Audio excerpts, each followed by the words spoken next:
Welcome to this episode of Wellness Curated. This is your host, Anshu Bahanda.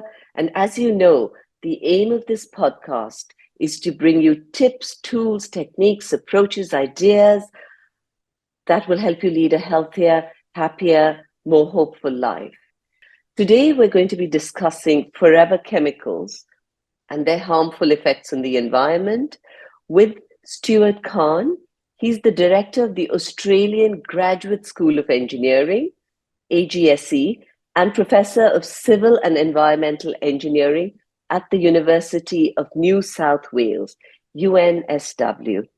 He's also dedicated his time as the leader of the Trace Chemicals Contamination Research Stream at the UNSW Water Research Centre. Welcome to our chat, Stuart, and thank you so much for taking out the time to be with us today. Thank you, Anshu. It's a pleasure to be with you.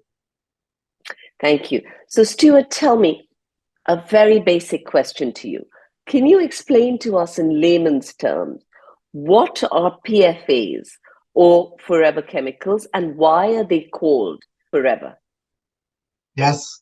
So it is the usual name is a fairly technical term. So PFAS is what we call them, which is an abbreviation for per and polyfluorinated alkyl substances, which probably doesn't mean very much to most people.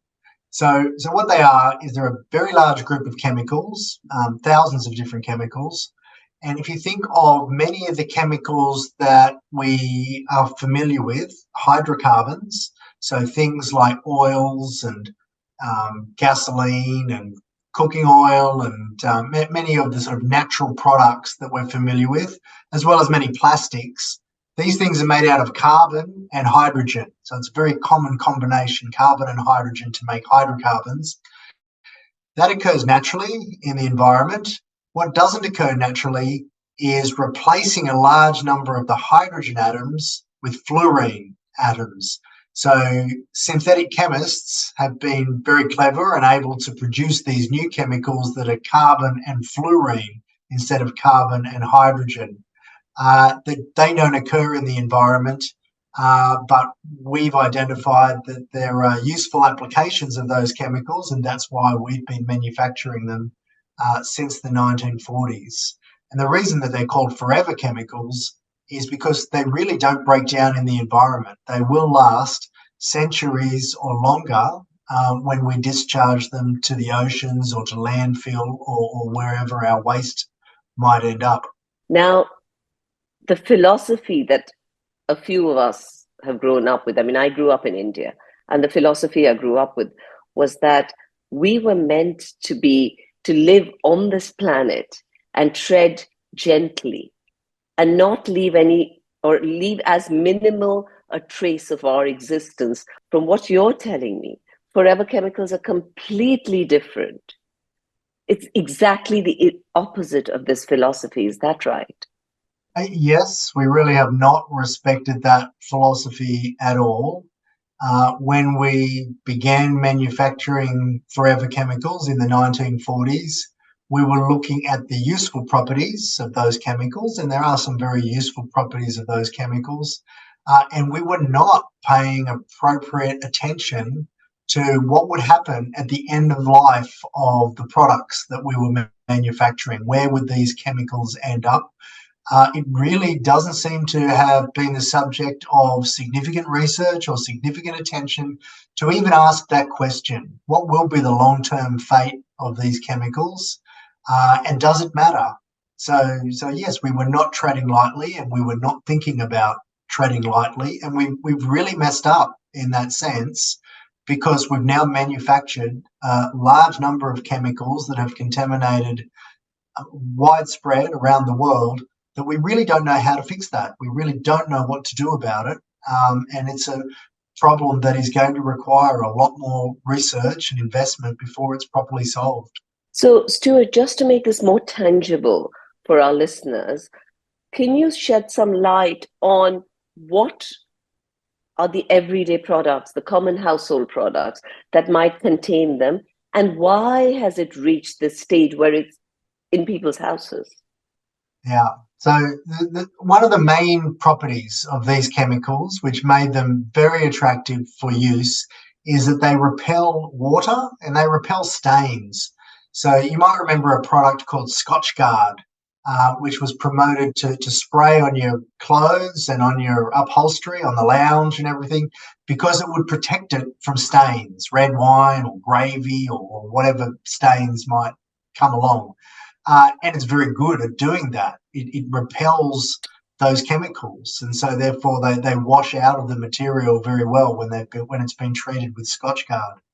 Scotchgard doesn't exist as a product anymore, but many of these chemicals are still being used for much the same purpose. So stain-resistant carpets, for example, have been treated with forever chemicals. Upholstery, lounges, car seats, seat covers, steering wheel covers, many of these things that it helps them to stay clean to a large degree. And also waterproofing. So when you go camping now, you have waterproof clothes that you can purchase and waterproof shoes. Your tent is much more waterproof than it was 30 or 40 years ago. And that's because those products have all been treated with forever chemicals, which repel the water. They repel the rain, so we stay dry and comfortable. But we do so by introducing this legacy of these chemicals, which are going to keep repelling water and keep hanging around for a very, very long time. Also, can you shed some light on these chemicals? What happens when they enter our bodies and the environment? So when they enter the environment, as we've discussed, they hang around. They don't break down. They're also different to some other pollutants.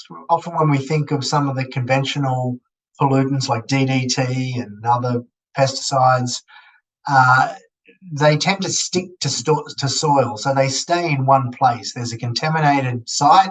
That site stays contaminated, but it doesn't move to other areas. PFAS is actually very mobile in the environment. So you can contaminate one site and you will find that the groundwater, perhaps 10 kilometres away, might become contaminated because the groundwater has moved underground and the PFAS will move with it. The forever chemicals will move with it.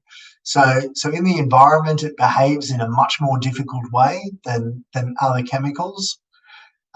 In our bodies, PFAS does accumulate. And so we've identified there are many species, particularly fish, that have been exposed to contaminated water where you will see higher concentrations of these chemicals in a fish body.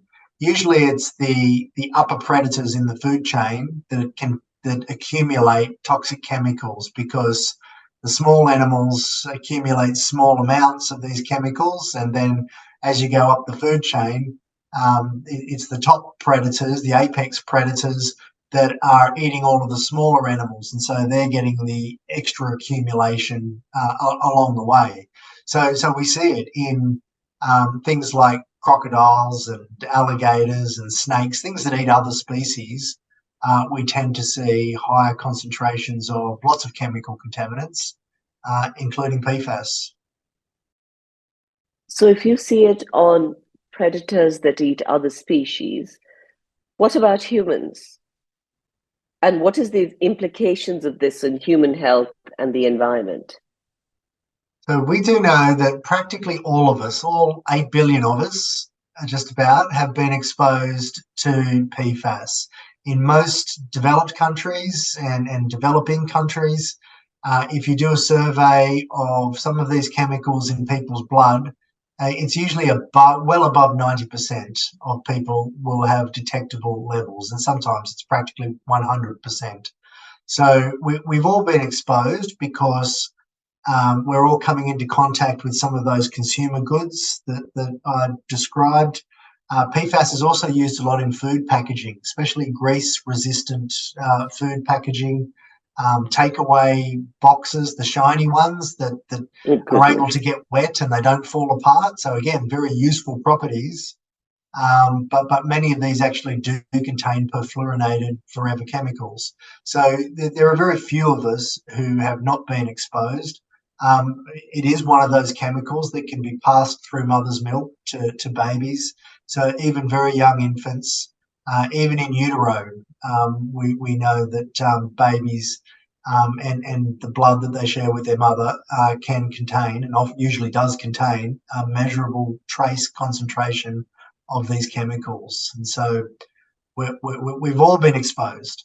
I guess if you wanted to look at that in some kind of positive light, which is not so easy, but the positive side of it is we know that it can't be so toxic that it's killing us all very rapidly. Life expectancies are increasing around the globe despite lots of adverse health indicators such as obesity and things like this.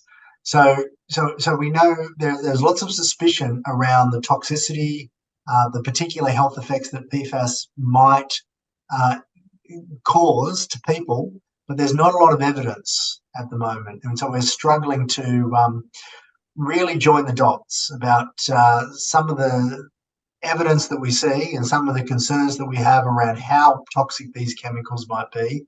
But that evidence hasn't been so strong that we've actually been able to observe adverse human health outcomes that we can confidently say are a result of that exposure to PFAS. So, Stuart, I don't know, is there any research which shows you that forever chemicals or PFAS are carcinogenic? So many health outcomes, such as cancer, have been studied with PFAS, and very often the answer is yes. There is evidence that we can point to, but when it comes to human health, that evidence is often mixed and it's not always reliable. So we do consider that there is evidence for some other species, rats and mice, which have been exposed to very high levels of PFAS and have developed liver cancer. And I think some other types of cancer as well.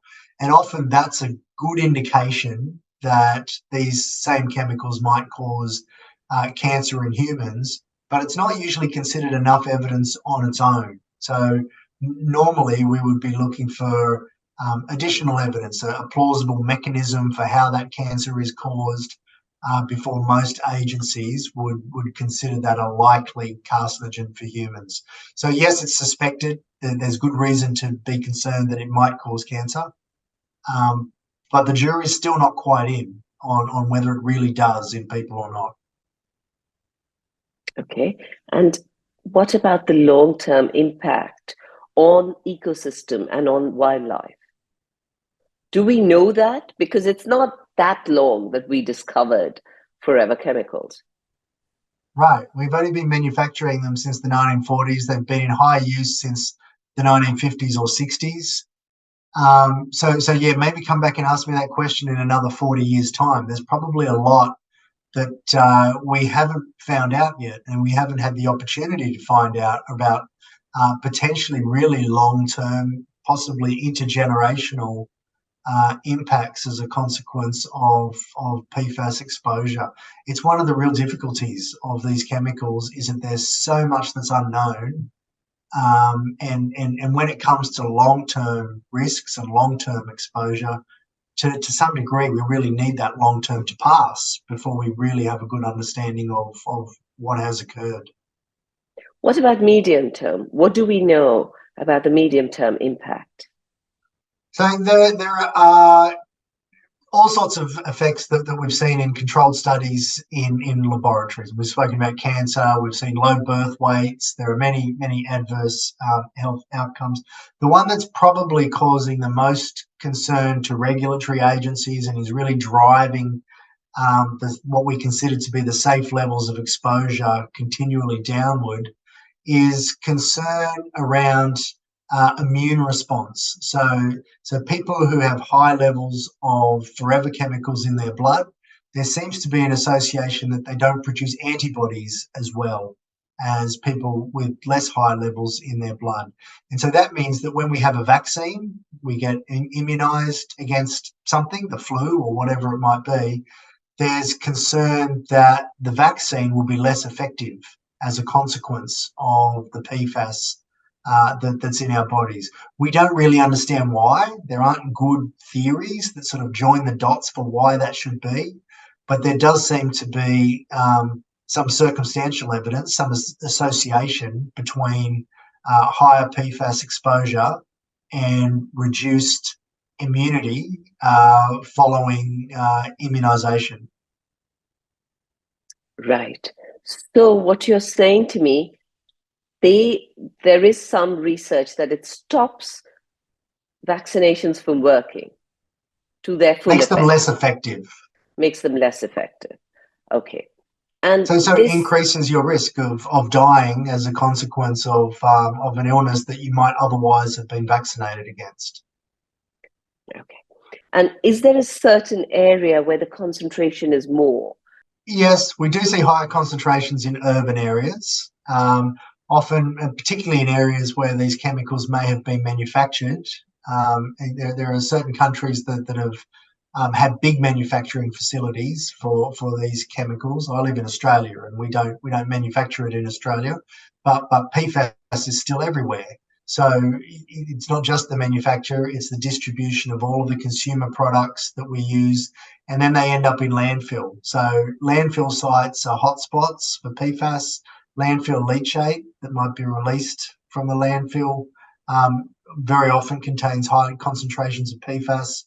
Sewage, the wastewater that we discharge into the environment, is often an important source.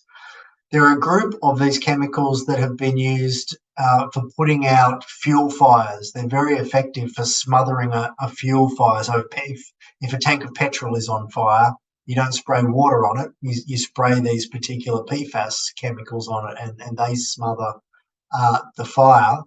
And so often areas where there has been firefighting training, we see very, very highly contaminated sites. And we have quite a few of those in Australia where there has been training of firefighters to put out fuel fires, as well as airports and defence sites where there is a lot of liquid fuel lying around, and there has been either actual extinguishing, firefighting at those sites, or training to fight fires at those sites.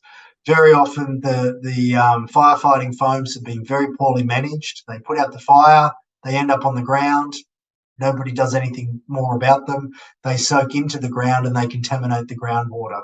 So they're very commonly hotspots that we see. And Stuart, you've done a lot of research on water and how to remove PFAS from water. Now, can you explain the process to us? And what are the current limitations, if any, of the technology that is being used to do so? There are big limitations. So we are able to treat water.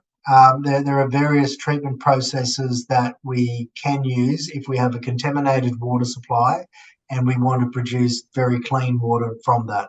One of the key processes for forever chemicals is an ion exchange process. So it's like a resin, and we can filter the water through the resin, and the resin will pull out the PFAS chemicals, and it will give us clean drinking water that we can supply to people as a good drinking water source. That's great, but a key limitation there is that all it's doing is it's separating the PFAS from the water. It doesn't actually destroy the PFAS. So we still end up with this waste material at the end that needs to be disposed of that is highly contaminated with PFAS. And what do you do with that? Do you bury it in a landfill and therefore create another hotspot? Do you throw it in the ocean? There's no really sustainable solution for how we ultimately dispose of that PFAS, even though we've done a really good job of treating the water and making clean drinking water. So it's really a problem. We need a treatment process that will actually break down and destroy the PFAS rather than just separate it out of the water. So does your normal everyday water filter that people buy, how good are those at removing PFAS? Generally not very. So there are lots of different water filters that people buy. Some of them are activated carbon. So it's made out of charcoal, and some PFAS will absorb onto activated carbon. You can remove PFAS with activated carbon, but you need to really maintain that filter because you don't destroy the PFAS. It just sticks to the carbon, and only a certain amount can stick, and eventually your filter will become full of as much PFAS as it can hold on to, and you'll start removing it less well fairly quickly. There are other types of filters that some people have for removing salt, reverse osmosis filters. They can be very effective, but they're very expensive to operate. Most people, unless you have a serious salt problem where you live, there are some areas in the world where people do use reverse osmosis filters, but most normal households would not have a reverse osmosis filter because it's a high energy, expensive way to produce drinking water, and most people wouldn't consider that an affordable thing to do. Okay, and you were talking about resin as a way of removing PFAS from water. Are there other advances in this area? Constantly. PFAS, in my field, PFAS is something that's been very high on the radar for the last decade. There's been lots of research funding coming from different governments all over the world to investigate opportunities to better break down and remove PFAS from drinking water. So yes, we're seeing lots of different solutions coming all the time. And very often you read a headline, scientists have discovered a way to break down PFAS and the problem's all solved. It's usually not solved because nearly all of these solutions are very high energy solutions and therefore very expensive solutions. We sell drinking water to most communities, what people pay for what comes out of the tap. Obviously, it's different from country to country, but let's say it's about $1 per litre would be a reasonable estimate, $1 to $5 per litre. So that tells you how much money you can spend treating that water. You can't spend $50 per litre treating the water and then sell it for $1 to $5 per litre to customers. That's not a sustainable solution. So we need to find treatment processes that are affordable, that we can implement without sending the price of drinking water beyond what most people are going to be able to pay for. So yeah, there are some real whiz-bang high-tech technologies that can break down PFAS, but they're very expensive, very energy intensive, and not realistic for big-scale drinking water supplies. Give us an example of something. Well, a lot of them are high-temperature processes. So using high temperature and high pressure, you can pass PFAS through ultimately a flame or a plasma, and some of these plasmas will break down any chemical. They'll rip apart the bonds and break down all chemicals that are present. But there's no city in the world that uses those types of treatment processes to treat and supply their drinking water. So they're great on paper, they're great in a research article, they get us excited about the possibilities in the future, but it will be a long time before they translate into real practical outcomes for removing PFAS from drinking water. And tell us, in the context of mitigation and remedial strategies, what do you think has been the contribution of industry? Well, a whole industry has sprung up around the problem. So we have so many contaminated sites around the world now that there are private and public water treatment companies that compete with each other to come up with the best, most cost-effective, affordable, effective solution for producing drinking water. So there are little mobile treatment plants now that use the ion exchange technologies that I was referring to. Some of them use activated carbon. So there is a big industrial response.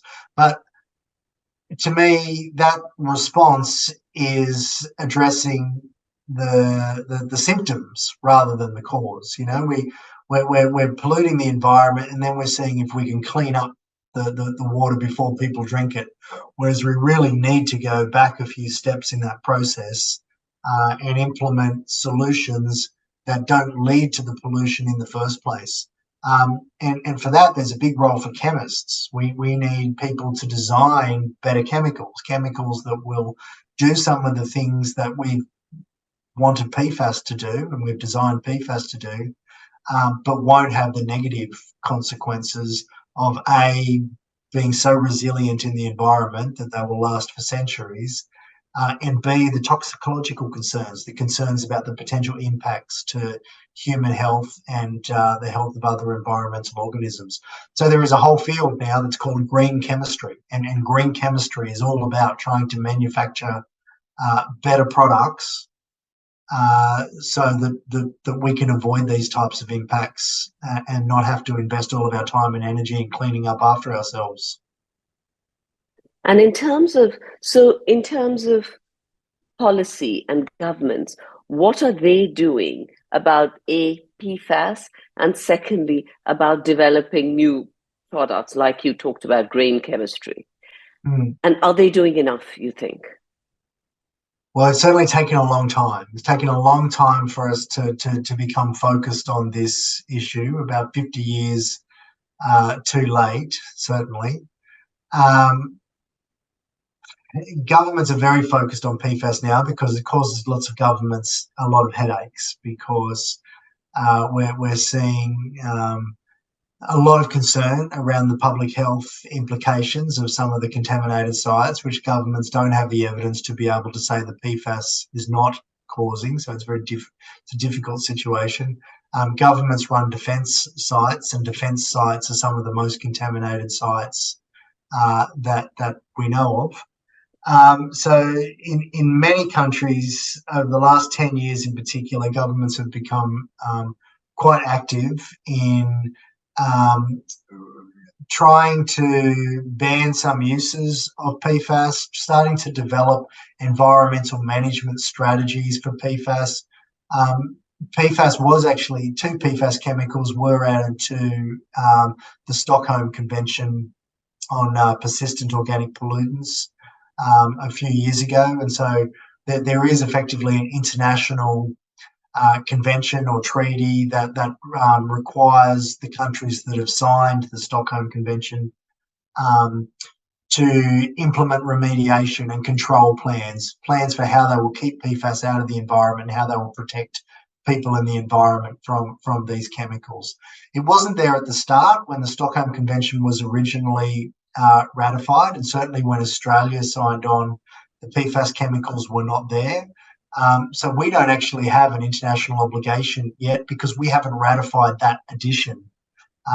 But at least it's there, and some parts of the world, some countries are really starting to move on improving their environmental management of these chemicals. And is that the only international treaty that exists to control PFAS? It's one of the most important international treaties, so it goes well beyond PFAS. It's a persistent organic pollutant, so it's lots of different polyaromatic hydrocarbons and other chemicals that have been on the radar for a bit longer than PFAS has.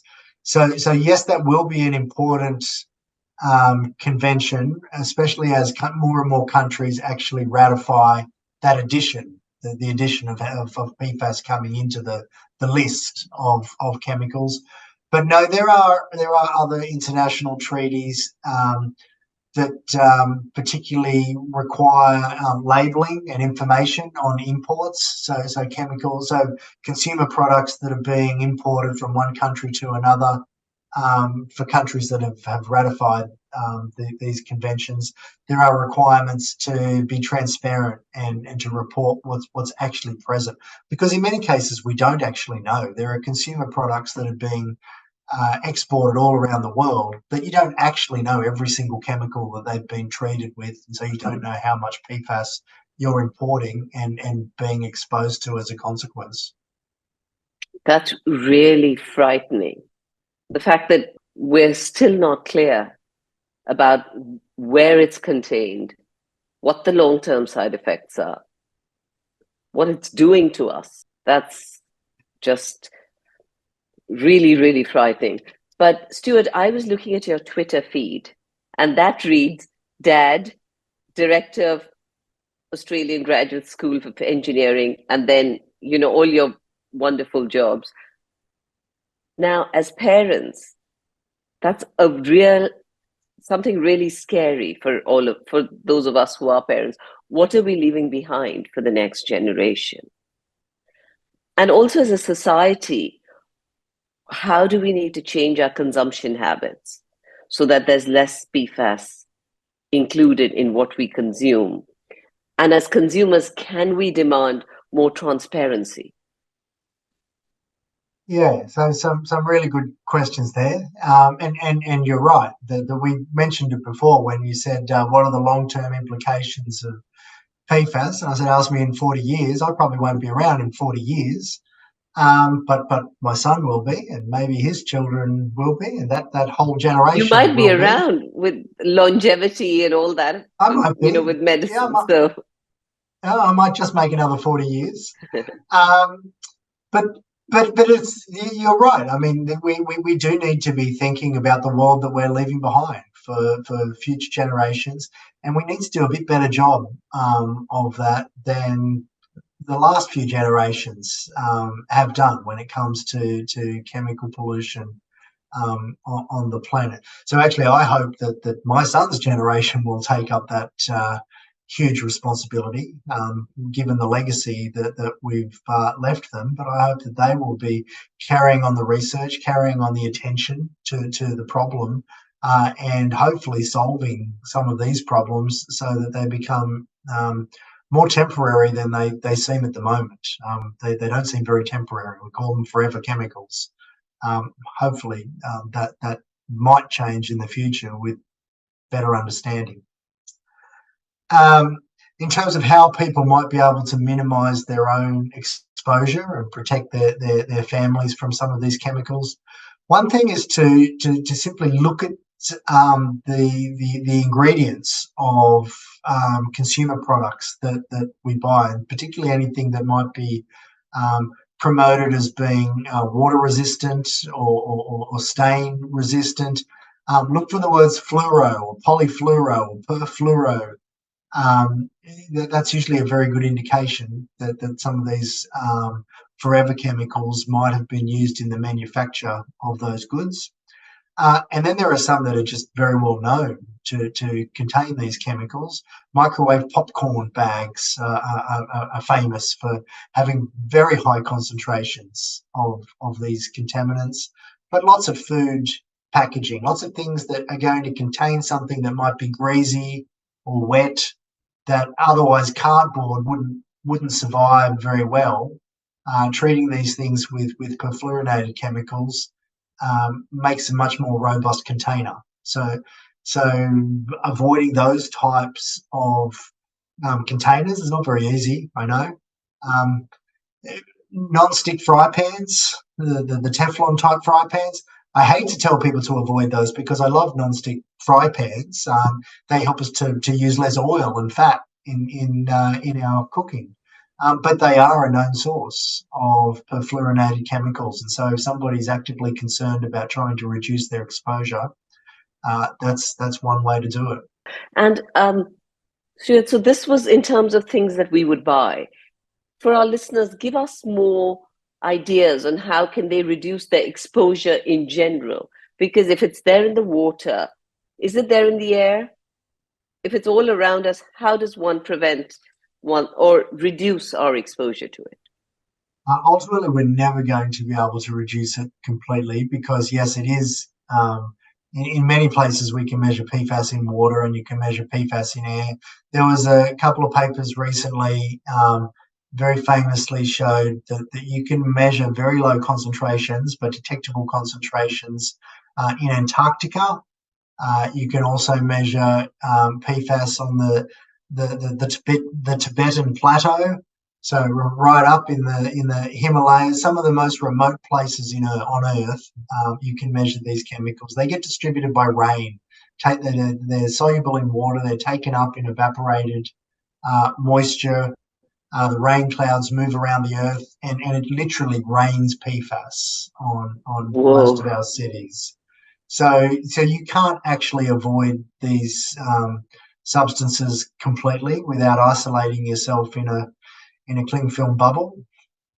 But there are some things that you can do to manage your exposure. And if you're in an area where you know that you have highly contaminated water supply, then there is an opportunity to potentially treat that water by using under sink filters, activated carbon and ion exchange filters that we spoke about, or potentially just finding an alternative source of water for drinking. The last thing I want to recommend to anybody is buying bottled water. I hate bottled water, but if you have contaminated drinking water, then you have a very good excuse, of course, for buying bottled water. So if you have to replace your drinking water supply because it's unsafe, then that's what people should be looking for the opportunities to do. And Stuart, is PFAS in the air as well? Yes, to a lower degree. So breathing in PFAS is not one of our major exposure routes. We have chemical analytical detection devices now that are so sensitive that we can measure minute concentrations. So yes, we can measure PFAS on the dust that blows around in the air. But the concentrations that we're exposed to by air and dust are generally lower than the concentrations we will be exposed to by many of those consumer goods that we were talking about: carpets, upholstery, car seat covers. All of these things are likely to be much greater sources of exposure than what we might actually breathe. And what about resources? Can you recommend any resources so we can all stay in touch with developments in this area? So there really is a lot, because governments and lots of the non-government organisations have become very interested in PFAS over the last decade. For me, I usually my most sort of fundamental reliable source that I go to is the World Health Organization. The World Health Organization will certainly have resources describing the risks, the potential routes of exposure of PFAS, and describing how people might be able to minimise their exposure to PFAS. So it's usually the WHO is my first port of call, but you will find good resources from environment agencies and governments from practically any country now, I think. Magnificent. So, Stuart, at the end of every chat, we do a quick rapid fire round to summarize the chat. Some commonly used products that may contain PFAS. Some commonly used products that may contain PFAS, any stain-resistant products, carpets, upholstery, any water-resistant products such as water-resistant coats, clothes, shoes, tents, very often contain PFAS. One surprising impact of these chemicals on your body and on the environment. Oh, so many impacts that people have looked for that we don't necessarily have a good theory for why PFAS should cause low birth weights, why PFAS should cause cancer. Also, all of these impacts, I would say, are surprising. We thought these chemicals were very inert. They didn't react with very much, and to a large degree they are. But we are constantly being surprised that they do react with things. A step we can take to reduce the exposure to these chemicals. Reduce exposure to water-resistant food packaging. Thank you very much. Thank you, Stuart, for your time. What an incredible chat we've had today. Thanks so much. Thanks, Anshu. I've really enjoyed it. Thank you for being here with us today. I hope you learned something new, and I hope we brought you a little closer to leading a healthier, happier, more hopeful life. If you enjoyed this, please press like and please encourage your friends and family to subscribe to our channel. I would also love to hear from you. So any topic suggestions or questions, please send me an email at anshu@wellnesscurated.life. I repeat, anshu@wellnesscurated.life. And on popular demand, we've also published this book of affirmations. If you would like a copy, please send me an email as well. This gives you an affirmation for every day of the month. And this is something that I use, and that's why we published it. Thank you so much, and see you next week.